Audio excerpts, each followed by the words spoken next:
بشارت کا ذوالخلصہ کے بارے میں. ذوالخلصہ یعنی کہ کعبہ یمانیہ. ٹھیک ہے, یمن میں ایک کعبہ بنایا تھا غیر مسلمانوں نے, بت خانہ تھا. ٹھیک ہے, تو اس کے بارے میں ہے کہ محمد صلی اللہ علیہ وسلم نے جو ہے نا لوگوں کو وہاں پہ بھیج کر قتل کیا, وہ کعبے کو توڑا, کعبے کو آگ لگائی گئی, جو یمن کا کعبہ تھا ذوالخلصہ, تو اس کا واقعہ ہے. تو اس واقعے کا ذکر جب ہم پڑھتے ہیں نا بخاری شریف کی حدیث نمبر 3020 3823 4355 435 4357 7116, اور مسلم شریف کی حدیث نمبر 6365 6366 7298, اور مسند احمد کی حدیث نمبر 10967 اور 11658, اور مشکات شریف کی حدیث نمبر 5518 اور 5897 میں ذوالخلصہ کا پورا واقعہ موجود ہے. جو ذوالخلصہ تھا نا, جو کعبہ یمانیہ تھا نا, اس کو کیسے توڑا گیا, کیوں توڑا گیا, تو اس لیے تھا.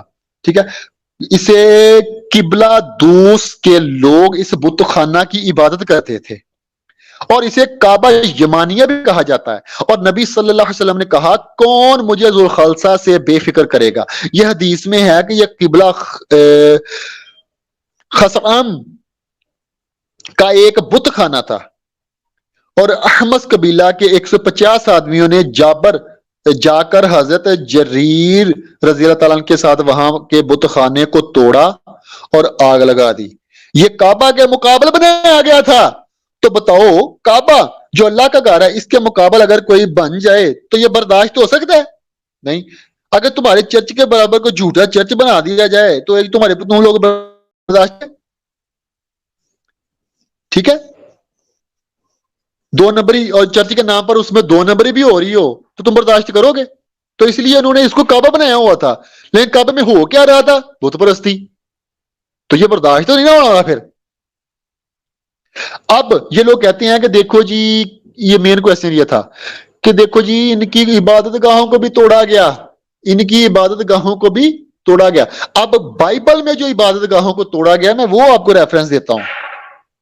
خروج کی کتاب ہے چیپٹر 34 ہے ورس 13 ہے, خروج کی کتاب چیپٹر 23 ہے ورس 24 ہے. وہاں پہ کیا لکھا ہوا ہے؟ تم ان کی قربان گاہوں کو ڈھا دینا اور ان کے ستونوں کے ٹکڑے ٹکڑے کر دینا اور ان کو یسیرتوں کو کاٹ دینا, یعنی کہ قربان کی عبادت گاہوں کو توڑنے کا حکم پہلا ریفر. دوسرا ریفر اخبار کی کتاب چیپٹر 26 ورس 30 میں لکھا ہے میں تمہاری پرستش کے بلند مقاموں کو ڈھا دوں گا اور تمہاری سورج کی مورتوں کو کاٹ ڈالوں گا اور تمہاری لاشیں تمہارے شکستہ بتوں پر ڈال دوں گا. اس سے اگلا ریفرنس لیجئے کتاب استثناء چیپٹر 7 ورس 5. تم ان سے یہ سلوک کرنا کہ ان مذبحوں کو ڈھا دینا, ان کے ستونوں کو ٹکڑے ٹکڑے کر دینا, یہ سیتوں کو کاٹ ڈالنا اور تراشی ہوئی مورتوں کو آگ میں جلا دینا. کتاب استثناء چیپٹر 12 ورس 3. تم ان کے مذبحوں کو ڈھا دینا. کتاب قضاء چیپٹر 2 ورس 2. تم اس ملک کے باشندوں کے ساتھ عہد نہ باندھنا بلکہ تم ان کے مذبحوں کو ڈھا دینا. کتاب قضاء چیپٹر 25 ورس 28 30 31 32.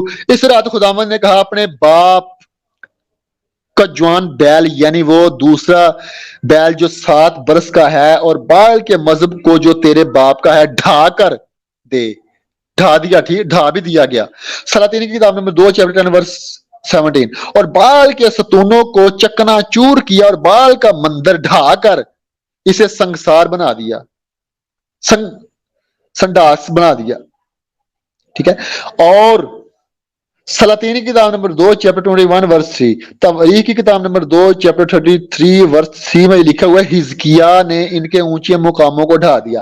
تواریخ کی کتاب نمبر 2 چیپٹر 31 ورس 1. اونچے مقاموں اور مذبحوں کو ڈھا دیا یہاں تک کہ سبوں کو نابود کر دیا. تواریخ کی کتاب نمبر 2 چیپٹر 24 ورس 4 اور 7.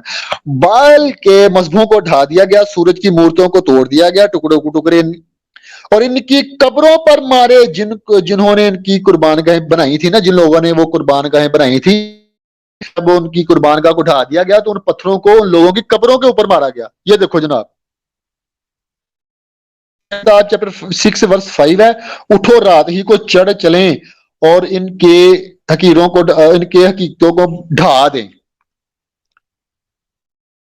ٹھیک ہے, اور اس کے